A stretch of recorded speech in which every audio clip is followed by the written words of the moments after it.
નમસ્કાર મિત્રો, સ્વાગત છે તમારું અમારી YouTube channel Gujarat jobs and news.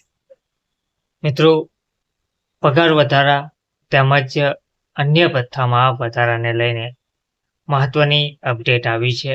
Update at the pay commission માટે આવી રહી છે.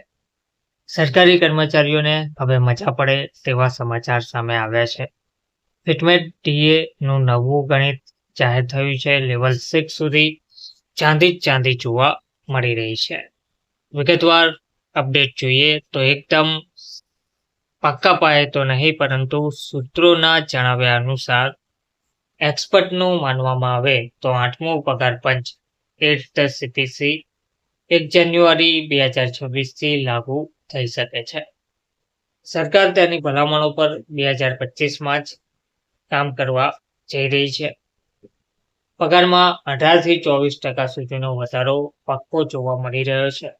7મા પગાર પંચમાં 14.27% પગાર વધ્યો હતો, પરંતુ આ વખતે 8મા પગાર પંચમાં આ વધારો 18થી 24% સુધી હોઈ શકે છે. ફિટમેટ ફેક્ટર તેમાં સૌથી મોટી ભૂમિકા ભજવશે. ફિટમેટ ફેક્ટરનું નવું ગણિત શું છે? તો 7મા પગાર પંચમાં ફિટમેટ ફેક્ટર 2.57 હતું, જેનાથી ન્યૂનતમ પગાર 18,000 થયો હતો.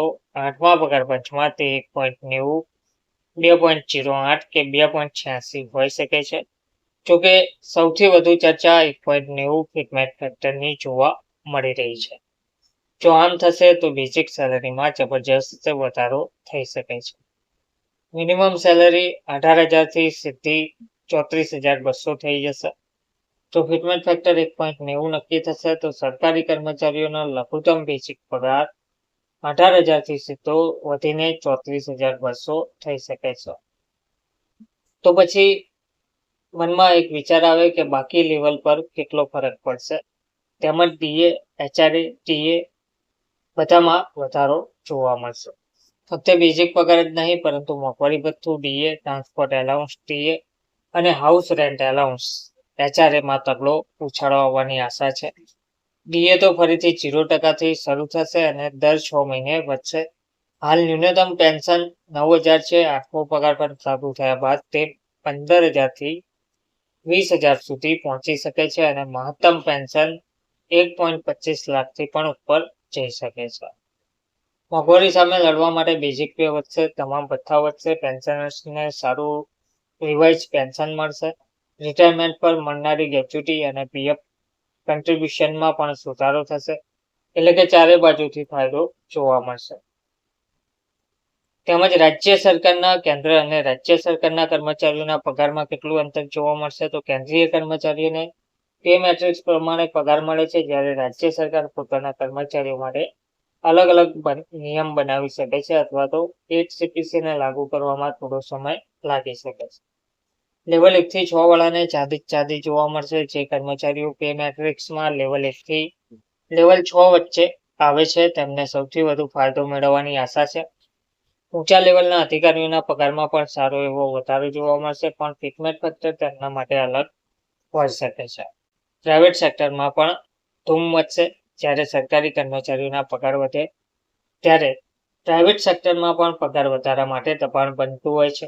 સારી કંપનીઓએ પોતાના ટેલેન્ટેડ લોકોને રોકવા માટે પગાર વધારવા પડી શકે છે.